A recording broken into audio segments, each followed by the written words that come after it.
So this show, Citizens Eye, a Kaleidoscope of Nature, was an idea that was born out of the fact that the Schuylkill Center every other year does a community show. And since our community is recently, in the last 9 months, has had to have changed, and we had to acknowledge the fact that we cannot gather in this space, I wanted to still give the opportunity for people to like submit their art, submit their viewpoints, submit their comments.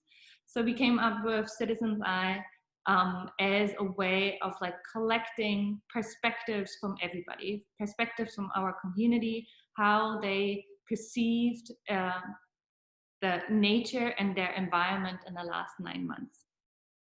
The guiding question was, for me, how has nature been part of your life in the midst of the coronavirus pandemic? And following that, we really invited all of you. A lot of you submitted. I'm really grateful for that. And you can see that behind me on our webpage, excuse me, and become part really of this kaleidoscopic display. We are featuring in this exhibition over 450 images by over 200 participants. And you, as I said, can see that in our gallery and on our webpage, schuylkillcenter.org/art. These images are both from professional photographers as well as amateurs. And I think that is also a very interesting point, because we can see, I can also move a little bit closer, but what we can see through that is it's not the particular eye of a nature photographer what I was interested in. I was really interested in seeing all of your perspectives. So through the lens of these images, I think it really unfolds a sense of discovery and recognition of nature's systems and processes. These like surprising encounters with nature a lot of times are mutual and equally surprising between humans and other species.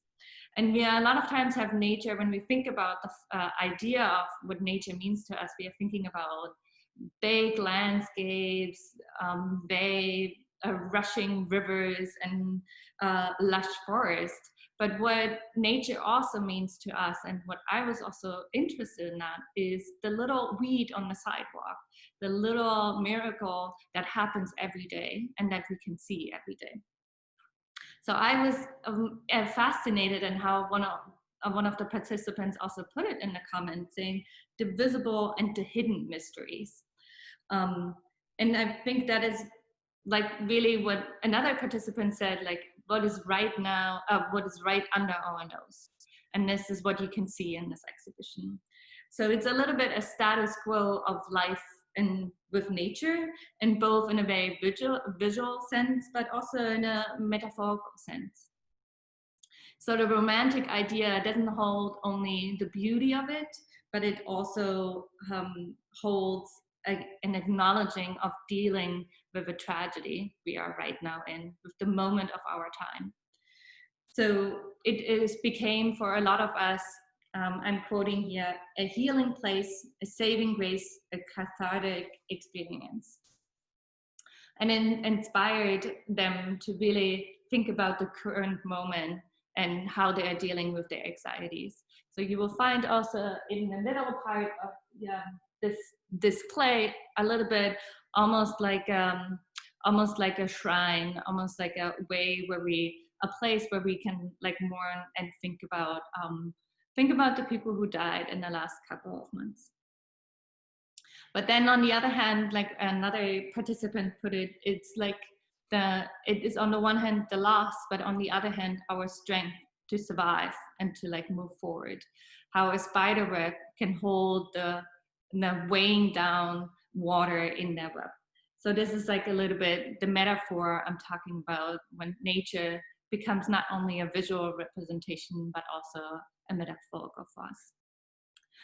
I'm really grateful for this exhibition, and I'm really grateful for all of your participation. And I'm really happy also that this show came together because of the support of one funder, the Dolphin and Marin Foundation. And I'm really happy that this could come together because of their support.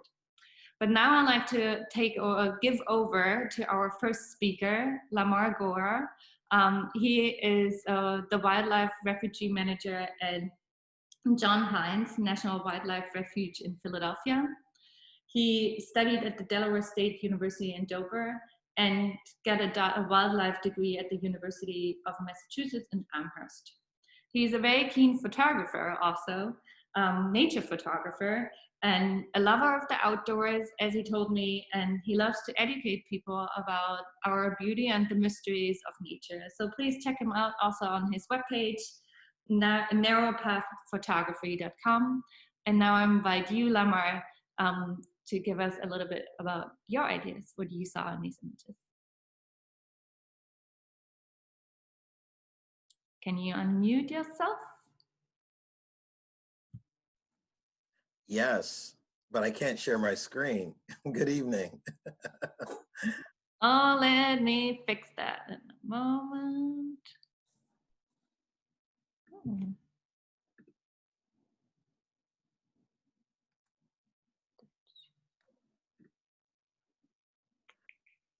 So while she's working on that, how's everybody doing this evening? I know you can't talk right now, but hopefully everyone's doing well.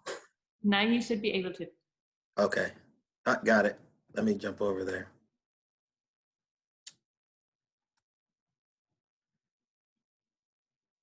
Give me a thumbs up if you can see that. All right. So my name's Lamar Gore, and like Tina said, I work over at John Heinz National Wildlife Refuge. I've been interested in the outdoors for a very long time, since I was a child. Photography is something that just kind of came along, running into people who do it, and realizing there was something beautiful to capture out there. I'm going to try to give you my glimpse. It was a lot of photos to look through, and I can tell you, when I started going through them, I could only get it down to like 35 photos on my initial run. I got it down to 35, and it took me the rest of the day in between other meetings to get it down to 15. And I cut it all the way down to what I'm going to talk about right now. I've never done this before like this, so bear with me. I'm breaking this down into themes. For me, there are themes that I see in the natural world that I like to capture myself as well. And those themes are scenes, and I would say wildlife or plants, but then things that tell stories, how people tell stories with photography. It's not necessarily, I guess I would say I wouldn't necessarily approach the scenes in the wildlife the same way I would approach telling stories. And when I say telling stories, I'm speaking really of the stories that we see, much like Tina mentioned, for me, it would be people in the outdoors, and the story of wildlife reclaiming spaces. I'll put it like that. So let me jump right in. So this first scene that you have here, and I would sum photography up. For me, I sum photography up is manipulating these two elements, light and shadows. That's how I sum photography up. It's much broader and bigger than that, but that's over the years how I sum it up. How we manipulate light helps us to capture the beauty that's all around us. And in this first image, this is the type of scene that will catch me any day. You put a scene in front of me that has these warm tones and reflections, you grab my attention, and I start getting into the details later. But what I love about this photo is how they captured these long horizontal lines created by the reflection of the clouds and the reflection of the clouds on the water and the light that's reflected off the clouds. I love the warm tones. It's a beautiful image. Reflections and warm tones can put me in a state of stasis where I could spend hours just sitting there watching this scene like this. So that's a beautiful image. There were some other images that had some reflections as well this one called out because of the warm tones to me.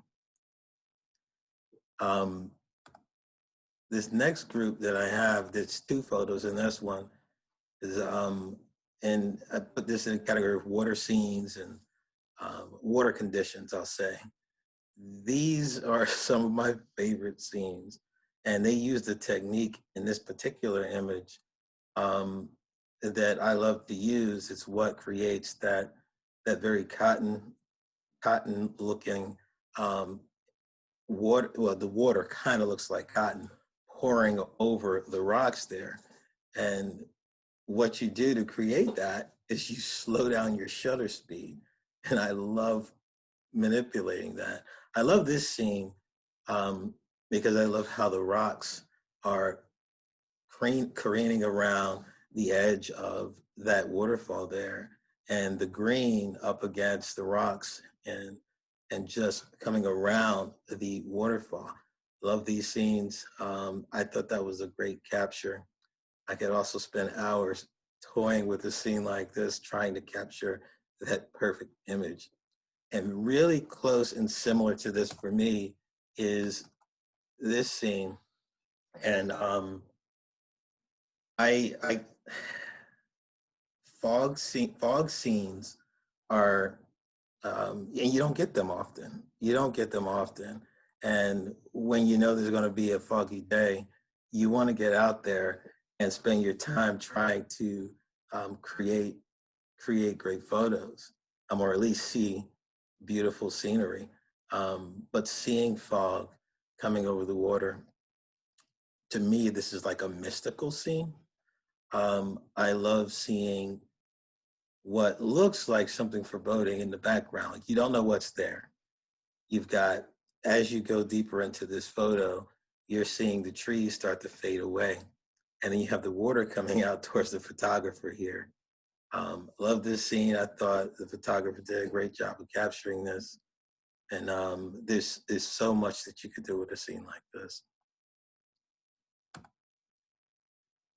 The next one is the praying mantis. And I like this scene because I love how they cropped the image. I'm assuming they cropped this in camera when they shot the scene. And what I mean by that is they positioned the praying mantis so that the praying mantis is looking into the scene. So to me, it creates almost an impending action moment, like something's about to happen. Oftentimes, and this is what I've seen over the years, you have the tendency to capture an image of wildlife with the wildlife right in the center of the image. We all do it at times. You learn over time that offsetting the subject matter in a scene like this, so that the subject matter is looking into the scene, creates a more interesting photo that speaks something's about to happen on the right side of this scene here. I love shooting snakes. This one jumped out at me. I love how the photographer created, this is what we call bouquet. You see how the snake itself is in perfect focus, but behind the snake is completely blurred out. And in front of the snake, or in the foreground rather, it's blurred out, not as blurred out as the background there, but it creates a very interesting scene so that your focus has to be on the snake and completely focuses your eyes. I thought they did a great job with this. Beautiful image. The next set is really about, for me, how wildlife and people, or the environment and people, collide. And wildlife seems to always find a way. Though we come in and we build things and we drain wetlands, and the wildlife always seems to persist, like you have with this is it paper wasp or hornet's nest, I'm not sure which one, at a cemetery. You find these nests everywhere. It just tells a story how our paths will always cross. They always do cross.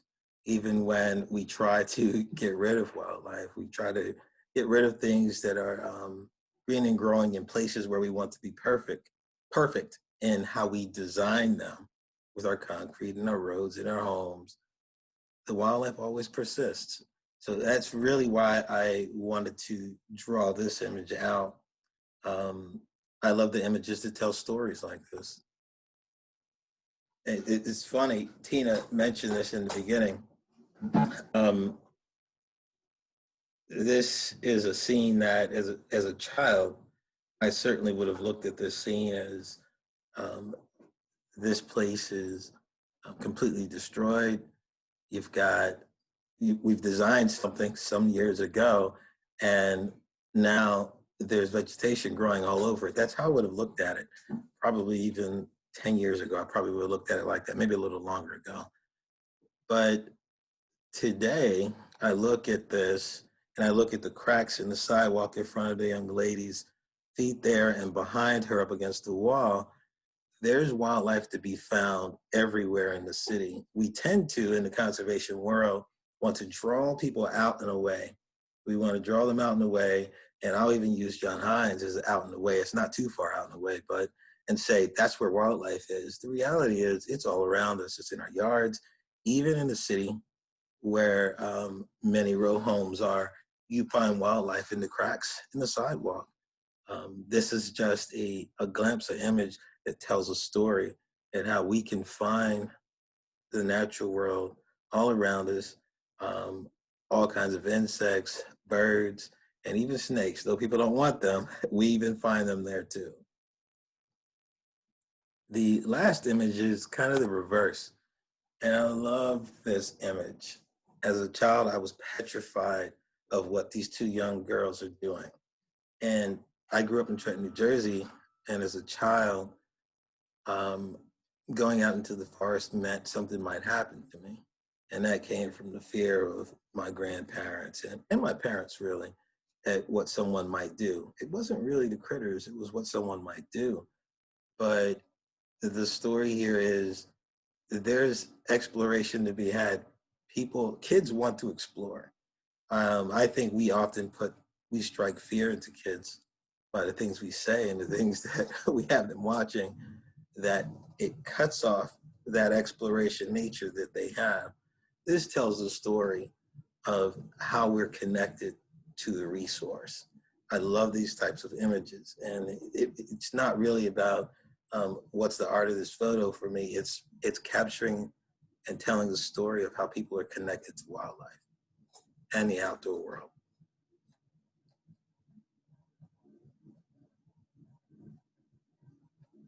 That's all the photos that I have to share.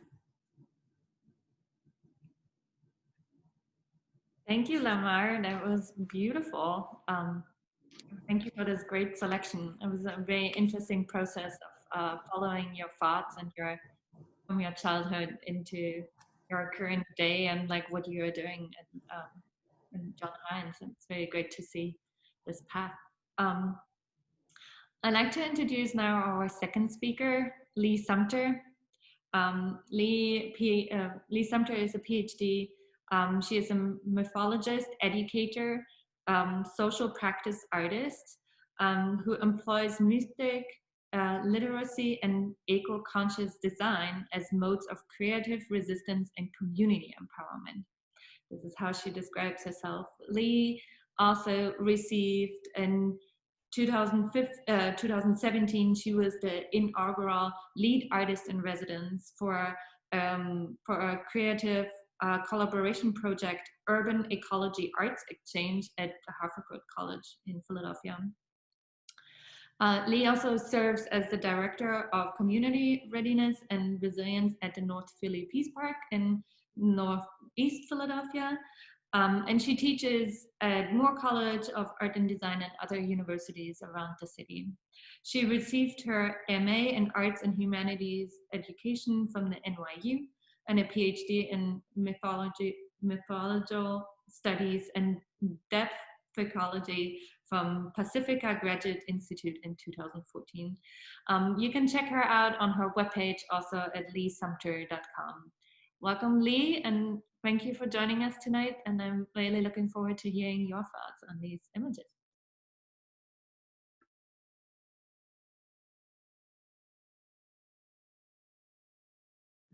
And again, if you want to do split screen share, you just click on view options on the top and then split screen.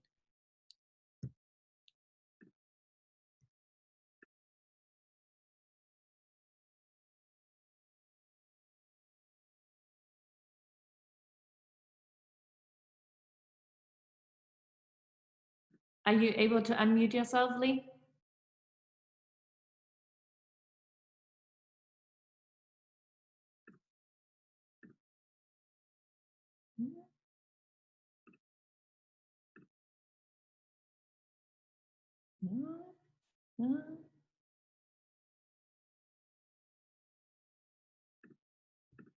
Can you unmute it? Ah, here we go.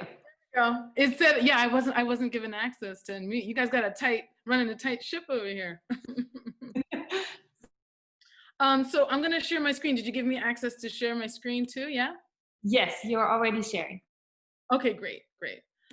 So I will do that, and just let me first say hello and good evening to everyone. Thank you for having me. Thank you for the invitation, Tina. It's really exciting to be here with you all this evening because yeah, what a year it's been, and now we're into a new year, and I just love seeing that so many folks have showed up on a Thursday evening to share in this kaleidoscope of nature that we're about to dive into. And thank you, Lamar, for what you've shared. I think it's a good segue because like Lamar said, there were quite a lot of images, right, to go through, and it almost seemed like an impossible task to choose. And then so I just kept going back to what Tina had suggested around, okay, try to, make some connections to your own practice. And for me, in doing that, as Tina mentioned, I'm a mythologist. I wrote my dissertation on apocalyptic mythology, on apocalyptic media and culture.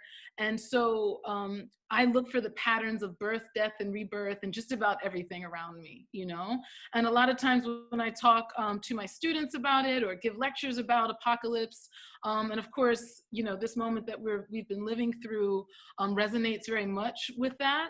And I think that for me, I'm always talking about birth, death, and rebirth as it relates to nature. And so when I looked at these photos, I said, okay, how am I going to, select anything? And so I said, well, let me try to look for these patterns. And then this theme started coming up to me. NDE, if anyone is familiar with that phrase or that acronym, it stands for near-death experience, right? And I feel like for so many of us, we have been living through this collective near-death experience. And anyone who was able to take a photograph for this exhibition has kind of had their own perspective on that, because every day we face this kind of invisible threat of the coronavirus. I think we've reached a point at this stage in the pandemic where it's hard to say that anyone has not been affected by it directly in some way. And I hope that you all are keeping safe and that your loved ones are well. But I know personally so many folks who have lost so many folks. And so anyway, this is what's been on my mind, this idea of a near-death experience. And with near-death experiences, this is something that has been studied, a phenomenon that has been studied for so long, and it usually comes with visions and dreams and even visitations, right? So I started thinking about my apocalyptic mythologies and these themes and patterns that come up symbolically, aesthetically, when I've studied apocalypse across the board, various cultures, these are some of the motifs that have come up. And so I'm just going to kind of share with you, kind of a little sort of a story for me that, I put together. It's kind of like as Lamar was saying, you know, like the stories help to kind of arrange these things. And there were so many. And in fact, even in Lamar's images, I believe there are some images I must have never seen because there were some new images to me. But anyway, I've arranged things kind of in theme, and we're just gonna start this story here, the near-death experience, starting with light and shadow. And for me, you know, mythically, it kind of relates to this inner conflict, right?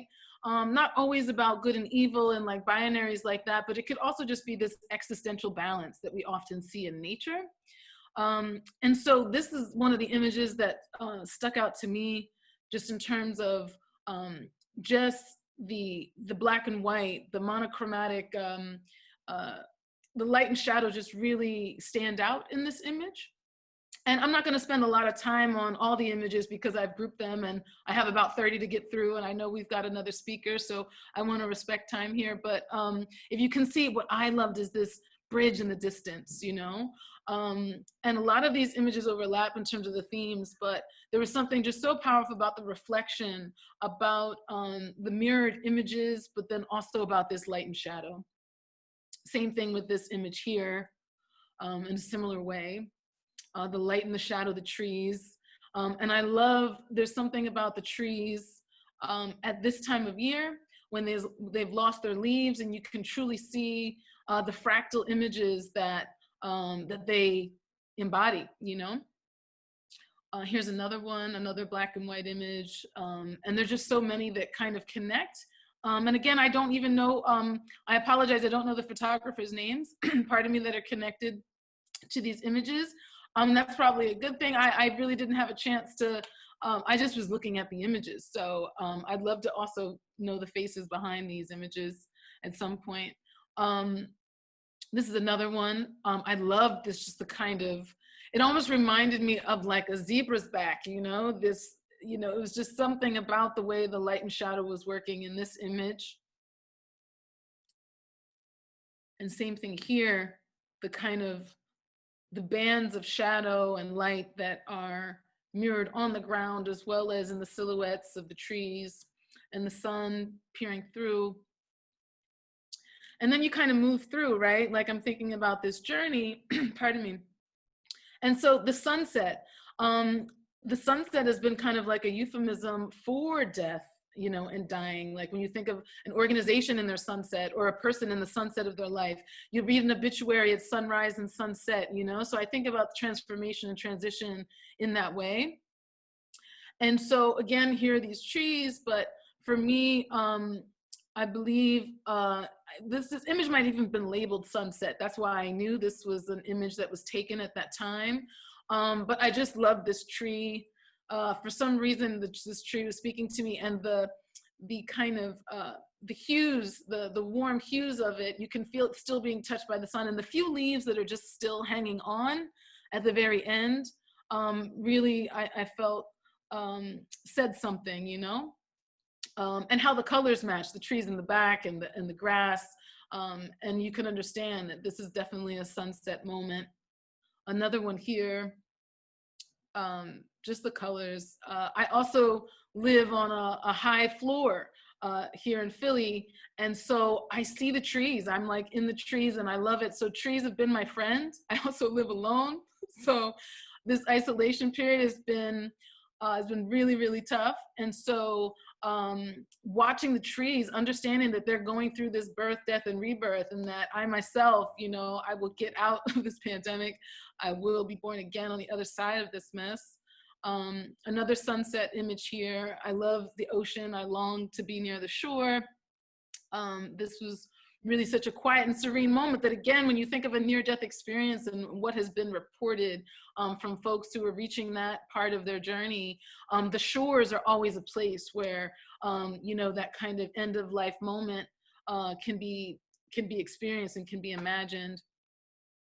I love the purple in this. Purple is my color. February is my month. I'm an Aquarius. It is our time, our age right now. Any Aquarians in the house? But I love this image as well, with the trees and the silhouettes.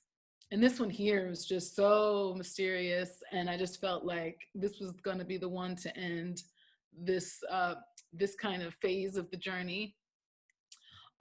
Next was like the solitary path. One of the patterns I saw in the images was a solitary path, thresholds and bridges. Like when you're on this journey, right? Again, I study mythology, so there's a very strong kind of structure, a narrative model in a lot of mythologies that deal with a certain kind of journey, a quest, right?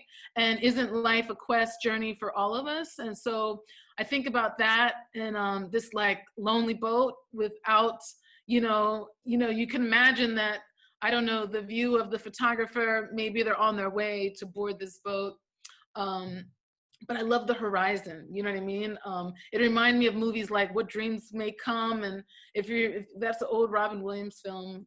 But anyway, this was really powerful. I thought about the Truman Show too for some reason when I saw this. The solitary path, again, this couldn't have said it any better, but I love looking at the path with all this foliage and greenery and the clouds in the distance. Another bridge and thresholds, and you can imagine that this is a place you might walk over or under on your way to transition, and of course, crossing rivers, climbing mountains, it's all a part of that journey. But I love these mountains. Again, mountains in these fractals. There's kind of fractals in everything, so it was hard to kind of pick that category without having almost half of the photographs, identifying with that theme. But I love this range and thinking about, all the moments of thought and contemplation that come at peaks, when you actually get to that apex moment. And I don't know if Lamar and I shared this image or it was one of like the fog though, but this is another one. Like, I love this idea of, these waters, and it's just like, sometimes it gets rough and sometimes you gotta find a way to cross. And the idea is that there's better things waiting on the other side. And this next category is brief, but important because on our journey, right, we hope for a spirit guide, right? Angels or ancestors to guide us. And so in that sense, these images really spoke to me. Again, this kind of solitary path and the fog and like a solitary animal just like looking back at you. Clearly, these animals are looking back at the photographer. And I often think of like, I'm a big fan of Hayao Miyazaki. He writes a lot about apocalypse. He's a Japanese animator and very big on Studio Ghibli. If you've probably seen some of the animated films, but this idea of animals and just being, just so wise and meeting you on this journey and possibly even being an ancestor, This one too. Same kind of vibe. I love it. And there's just deer everywhere in these parts. And then this one reminded me of, and again, I'm always making references to the stories I've read, but even though these are not seagulls, I was thinking of Jonathan Livingston Seagull. It was an old book by, I think I want to say Richard Bach, I believe, but it was about a spiritual journey and being guided through in this way and feeling like you have a partner, like a wingman or wingbird in this case. And then again, thinking about near-death experiences and people often report, being met by a loved one, on their journey, like, to the light or wherever they're headed, you know what I mean? Whatever you might believe. And I thought about this, like, oh, wow, what a beautiful place to convene with, say, an ancestor, a grandma, a parent who's passed, a sister, a brother, anybody, and this is what I was thinking of when I saw this image and just everything around. They're just so small, right? Like so kind of insignificant in this greater picture, but yet the journey is all about them, they're on the path. I talked a bit about fractals and, thinking about patterns that connect and the eternal. For me, the fractal is a symbol of the eternal. And so these are some of the images to me that just patterns, I love the pattern of fractals, the way they show up in just about everything. It's just so beautiful. And there's just so many different variations and aesthetic imprints of fractals that to me just speak volumes to how mysterious and wondrous life can be. how mysterious and wondrous that nature is, you know, and we as humans are a part of nature. There are fractals within us, within our bodies, our blood vessels, and all these kinds of things. But then the patterns, like this kind of never-ending, you know, scene of, now again, the water lilies, what would we call these? I don't know what variation. Is that good? Okay, Lamar's giving me a thumbs up. I was gonna call them lotuses, but I checked myself. But anyway, I love this. You know, for me, it's just like, this is an image I would like to see at the end of my life, you know, a never-ending, you know, riverbed of water lilies. But then we get to this point of like hope, right? And transcendence. I italicize dance because it is like this idea of moving into a space of rebirth, you know, and what that means at the end of that journey, and hoping that when we do die, that we are born again. At least that's what I'm hoping for. Everyone is different. But I think that it begins with like kind of peering through, right? I love this image, this idea of like peering through. You know, maybe the shell, like this fence here, to me was symbolic of like our own bodies, right? Our own vessel, which kind of holds us back from what is outside of this life in the earthly plane, you know? And what lies beyond that, to me, was just like so powerful in this image. This was just like, felt like a dreamscape. I think it might even, these images might even been titled that. But again, just like open sky and these things. Another similar image like this really spoke to me. I don't know how this image was created. I can't imagine this is actually like, again, as Lamar was saying, like the shutter speeds and things. I'm not a photographer, so I don't know how this image was created, but it did feel like a dream. It felt like surreal.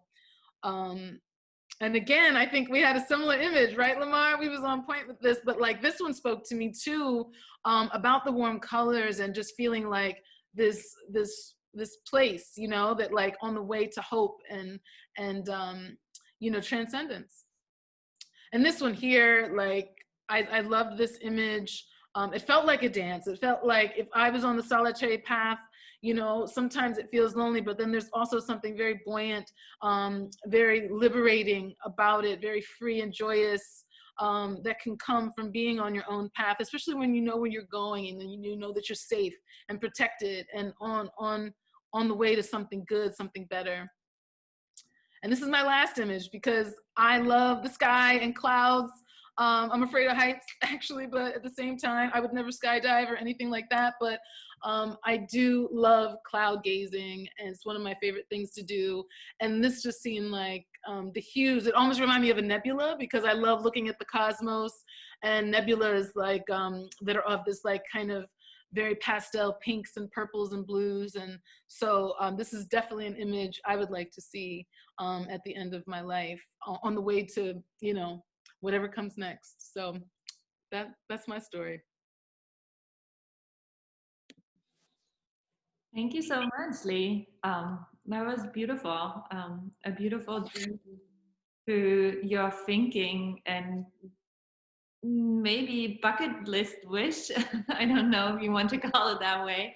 But thank you very much.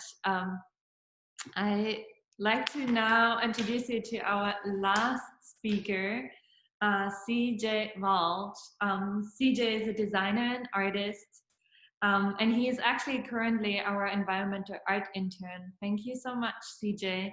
And he helped very endlessly with this particular show, and he even created our brochure for this show. And you will see there is a little surprise in here that you all can find and take one as you come to the gallery. He recently graduated from the environmental design from the Carnegie Mellon University in Pittsburgh. You can check out his webpage as well. I sent that through the chat as well, CJ Walsh Design. CJ, I'm really looking forward to hearing your thoughts on these images. Can you unmute yourself? Is that possible?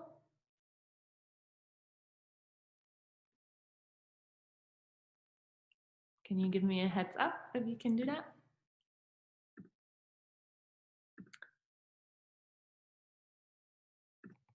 Ah, no. Can you hear me? Okay.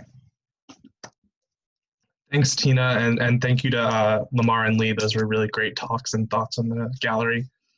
Um, I am going to let this play through as I talk. I sort of selected images that I responded to, but it's going a little too fast. And sort of talk about some of the themes that I really enjoyed from this gallery. I had the great opportunity and also the responsibility of transferring all these images into a file so that we could send them to the printer. So I got to see almost everything in this selection, which was very exciting. But some of the images that I connected with most were those of people in them, because when I think back about time in nature, throughout the pandemic, I think about the people that I spent it with, and sort of those outings that were taken so that I could be spending time with people in the outdoors. I think throughout this process, we've turned to outdoor spaces to be spaces for gathering, spaces for mourning, spaces for celebration, for learning. And these are things that we might have done before, but I think they've become even more prominent in the sense that we can't be, in indoor space, we have to be distanced. And so thinking about the different ways that we interact. And I thought specifically sort of about different themes of how we interact with nature. And in many of these photos, I think there's a process of placemaking that's happening where you're transforming a natural space into a place, whether that's an emotional place, whether that's a place for celebration, a place for gathering, and how that process is captured in these photos of, sorry, just getting that to loop, of seeing the perspective specifically of the photographer taking photos of the people that they spent the time with in nature. And then I also thought about, through these photos, the process of how we're constantly changing spaces, how we're leaving imprints, and how we're leaving places for people to find sort of, the previous people that were occupying that space, and how that also creates, moments for discovery and moments for reflection. Those were some of the things that I really reflected on from this experience. So that's a short look into the way that I responded to this really great collection of photos. And there were so many to choose from, and it was hard to narrow down a perspective when looking into it.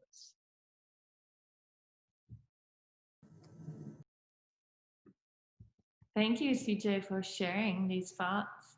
That was beautiful. I really like this idea of like placemaking and how we are occupying a space, but then also letting a space go and going into that journey. I would like to welcome you all to like put now on gallery view, and please also, if you have any questions or would like to share your comment or might raise your hand, that was my photo. We love to hear that, and yeah, and hear really what you are thinking. And we can start off. Thank you, Liz, for sharing the link. Please also check out our webpage where you can see all of these images yourself and can click. I'm also happy to tell you a little bit more what we were doing here in the gallery when we also touched all of these images again when we are putting them up on the wall. And it's very interesting how Lamar's and Lee's and CJ's ideas of connecting really resonates, and what we were trying to do here. It's not only putting them up on the wall and trying to like fit them in the right spaces. So let me move here a little bit and you can tell me when I should also stop.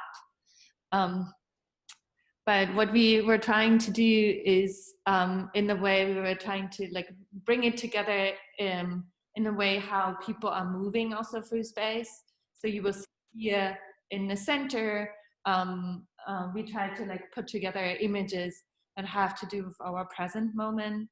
And then in the way on the left hand, oh, right hand side, like turning around, right hand side, it's moving into more the ideas of discovery, moving, being moved by something, and then turning into something new and expecting and anticipating for the future. And on the other side, we were thinking about the ideas of not like the discovery side, but more of the sensing side, how we are experiencing something, the experience itself through our senses, through like touching it, through tasting it. We have this like really beautiful, which I really like, a beautiful collection. You can see them here, a beautiful collection also of almost like food, nature food, which I found really powerful. And like having an experience where nature becomes really part of our lives and is connected to us. So I'm really excited of also what you said, Lee, about these thresholds, how we are connecting with each other. One of the other thoughts I wanted to share with that is that when I was thinking about the show, how we can like present it, I was also thinking about the German art historian Abby Warburg, who started the idea of collecting and how things and objects are connected to it through history, through time, but also through space. So like everything in our world has a connection to each other. And this is also where I think like nature and humans are really connected to each other. But I like to also hand it over to everybody else who like would like to share their thoughts and ideas. So please speak up. I see a lot of comments. Somebody like to share what they were thinking when they were taking their photograph. Anybody on this? I know that's probably, I'm putting you now on the spot. I'll share. Yeah, wonderful. Lisa, Lance. Yeah. I took the picture of the foggy creek. It was like a waterfall on the foggy creek. And I also have another waterfall. But the one that Lee was discussing with her birth and death theme, that was right at the start of COVID. And I would go down to the Wissahickon at 6 o'clock in the morning to pick up trash. And I was working that section, and I would try to go into the park before everybody else came. And I remember it was like cool, but it was like sad because I'm like picking up this trash and I'm trying to get it done before hordes of people come. And it was just a foggy, kind of a miserable day, but it was also very beautiful. And that's what I thought about it. So that's it. That's all I got. Natural mystic. Yeah, and I think you said something also in your comment when you submitted them, which I thought was really beautiful, how like noisy the water was. Oh yeah, it was loud. It was really loud, but it was like quiet at the same time. It was weird because like nobody was in the park. Yeah. And there I am just picking up trash because I volunteer there, and you know, that was it.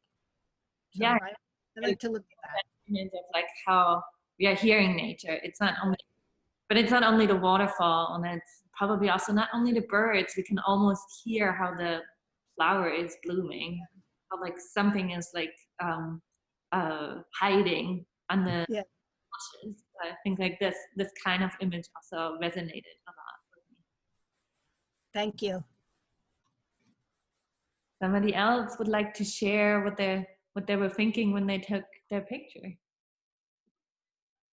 Yes, I can share. I took the sunset photo with the purple colors there and the snow with the footprints. And so right now I'm actually hiding away from COVID in the world in the woods in New York right now because I'm high risk for COVID. So I'm actually somewhat all alone in the woods here of New York, surrounded by 16,000 acres of state park land near the Hudson River. And so it had snowed. It was like the big snowstorm a couple of weeks ago, like a month ago, I guess.